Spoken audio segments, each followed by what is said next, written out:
Political vibes ప్రేక్షకులకు నమస్కారం. మిత్రులారా, ఫోన్ ట్యాపింగ్ కేసులో ఈరోజు కేసీఆర్ను పిలిచిండ్రు.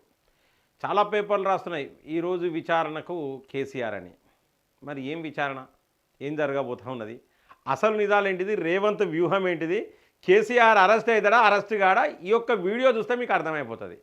సింపుల్ వీడియో మిత్రులారా, 2 నిమిషాలలో వీడియో చెప్తా.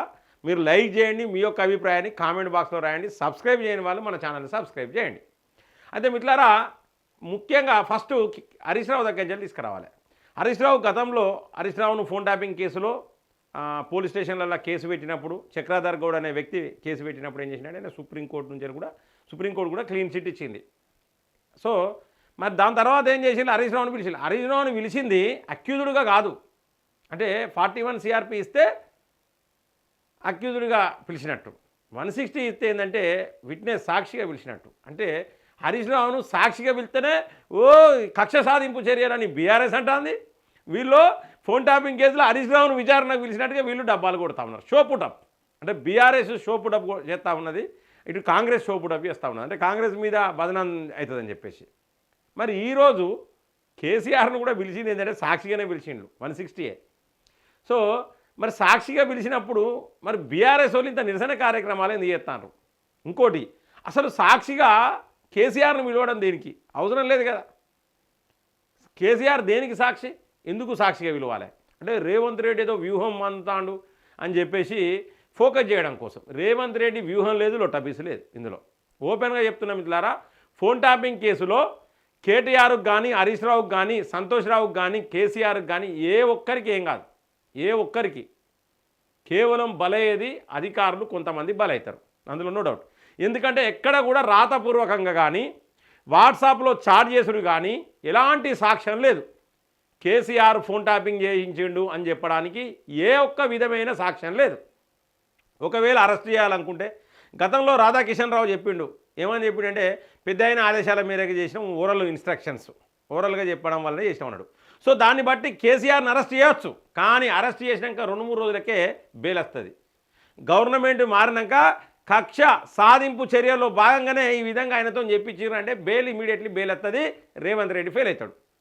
కాబట్టి కేసీఆర్ను అరెస్ట్ చేసే అవకాశాలు లేవు. ఈ విధంగానే టైంపాస్ చేస్తారు. ఈ విధంగా టైంపాస్ చేసి కాంగ్రెస్, ఈ విధంగా టైంపాస్ చేసి బీఆర్ఎస్, కాంగ్రెస్ వర్సెస్ బీఆర్ఎస్ తెలంగాణలో నడుస్తూ ఉన్నది ప్రస్తుతానికి. అంటే బీజేపీ మీద కక్షతో చేసేటి ఇవన్నీ. అయితే నువ్వని ఉండాలి, లేకపోతే మేమని ఉండాలి.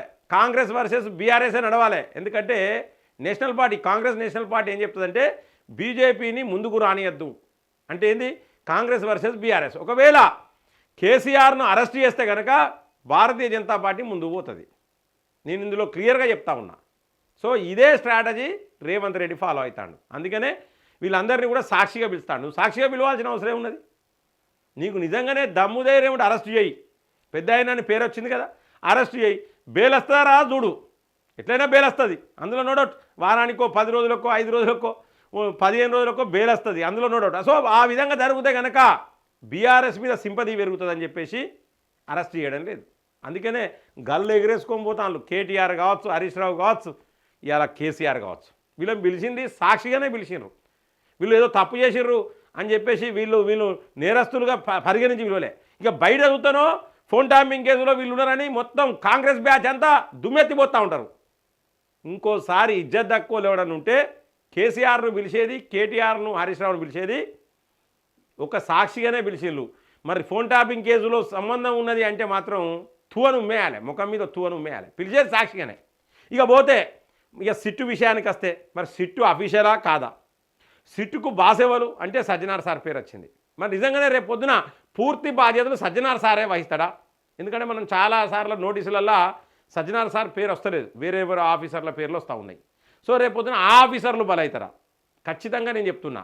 ఇప్పుడు ఈ ఫోన్ ట్యాపింగ్ కేసుకు సంబంధించి ఇప్పుడు బలయ్యేది ఎవరంటే పోలీస్ ఆఫీసర్లు. ఏ పోలీస్ ఆఫీసర్లు అంటే మాజీ పోలీస్ ఆఫీసర్లు ప్రణీత్ రావు కావచ్చు, భుజంగరావు కావచ్చు, తిరుపతి అన్న కావచ్చు, రాధాకిషన్ రావు కావచ్చు, లాస్ట్కు ప్రభాకర్ రావు కూడా బలవుతాడు.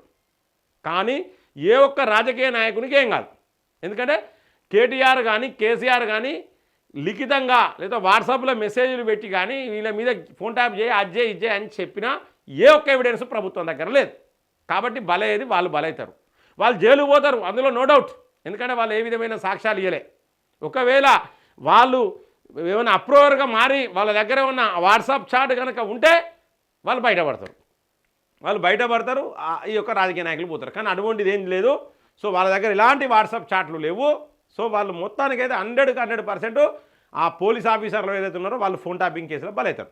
ఇక నెక్స్ట్ ఎవరు బలవుతారంటే ఇప్పుడు ఏదైతే సిట్టేసినరో వీళ్ళు నెక్స్ట్ గవర్నమెంట్ వచ్చినప్పుడు వీళ్ళు బలవుతారు. ప్రభుత్వం మారితే నెక్స్ట్ బలయ్యేది వీళ్ళే. ఎందుకంటే ఇక్కడ క్లియర్ కట్ దీనిలో ఏమున్నది, పెద్ద ఆయన అంటే పెద్ద ఆయనని అరెస్ట్ చేయాల్సిందే. నేను తప్పు చేసినా అని ఒప్పుకుంటాడా కేసీఆర్ పోయి? నేనే ఫోన్ ట్యాపింగ్ చేయమన్నా అని చెప్పి కేసీఆర్ ఒప్పుకుంటాడా? ఎందుకు వెళ్తానులే? కేటీఆర్ ఒప్పుకుంటాడా నేను చెప్తేనే చేసిండని? గిసొంటి ఆఫీసర్లు ఎంతోమంది అత్తరుపోతారని రాధాకిషన్ రావు అంటే ఓఎస్డీలు ఇంతమంది ఉన్నారని చెప్పేసి అన్నాడు ఒకప్పుడు కేసీఆర్. కాబట్టి మిట్లారా ఫోన్ ట్యాపింగ్ కేసు అనేది ఒక పెద్ద డ్రామా. ఇప్పుడు సాక్షిగానే పిలిచిండ్రు, వాళ్ళను అక్యూజుడ్గా విలువలేదు, నేరస్తులుగా విలువలేదు, సాక్షిగానే పిలిచిన. అసలు సాక్షిగా విలువాల్సిన అవసరం లేదు. బలయ్యేది పోలీస్ ఆఫీసర్లే. నెక్స్ట్ గవర్నమెంట్ వస్తే ఇప్పుడున్న సిట్టు బలవుతుంది. ఇందులో ఇదే జరుగుతుంది. ఇది కాంగ్రెస్ బీఆర్ఎస్ గేము. ఈరోజు కూడా నిరసన కార్యక్రమాలు బీఆర్ఎస్ వాళ్ళు ఎక్కడికక్కడ అరెస్టులు అవుతున్నారు. ఎందుకంటే నిరసన కార్యక్రమాలు ఎందుకు చేస్తారంటే మా బాస్ జోలికి వస్తే సింపతి గెయిన్ చేస్తాం. ఈ విధంగా నిరసన కార్యక్రమాలు చేస్తే బీఆర్ఎస్కు సింపతి వస్తుంది. కాబట్టి మా బాస్ జోలికి రాకు రేవంత్ రెడ్డి అని ఒక అల్టిమేటం జారీ చేసినట్టే. సో మిత్రులారా ఈ యొక్క వీడియో మీకు నచ్చినట్లయితే లైక్ చేయండి, మీ యొక్క అభిప్రాయాన్ని కామెంట్ బాక్స్లో రాయండి, సబ్స్క్రైబ్ చేయండి, వాళ్ళు మన ఛానల్ సబ్స్క్రైబ్ చేయండి, బెల్ బటన్ నొక్కడం మర్చిపోకండి మిత్రులారా. జై హింద్, జై భారత్.